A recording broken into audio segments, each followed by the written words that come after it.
बाळा, तू जेव्हा छोटंसं बाळ होतीस ना तेव्हा तू रडायचीस.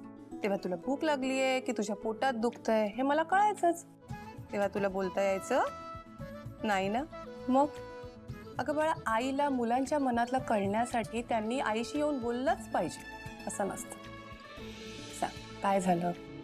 मला सांग की डंबो आणि काकू या दोघांमधून तुला कोणाचं पटतंय? या प्रश्नाचं उत्तर ना जरा कठीणच आहे अगं.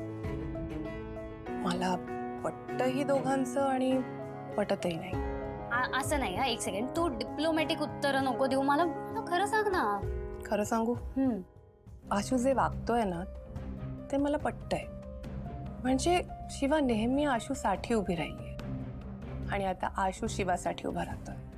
म्हणजे तुला डंबोचं वागणं पटतंय ना?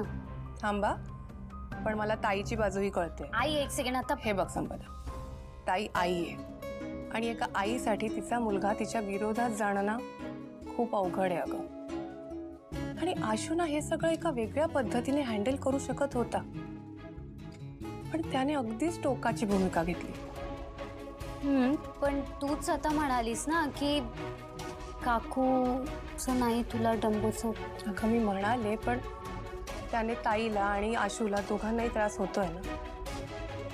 पण मला असं वाटतं थोडा वेळ जाऊ दे, सगळं नीट होईल. आई मला एक सांग, समजा समजा मी असं काही नाही आहे, मी जस्ट इमॅजिन करायला सांगते तुला की समजा माझं असं काही झालं तर तू पण मला समजून घेशील ना? हे काय बोलतेस तू आता? तुझं कशाला काय होईल? काय तू ना संपदा. नाही असं काही नाही होणार, पण मी जस्ट असं सहज विचारते ना. ह्याला विचार करायला काय जाते? झालं असं तर तू समजून घेशील. रेडी झाली आहेस का? मुळात हा असा विचारच का करतेस तू? असं तुझ्या बाबतीत काहीही कधीही होणार नाहीये.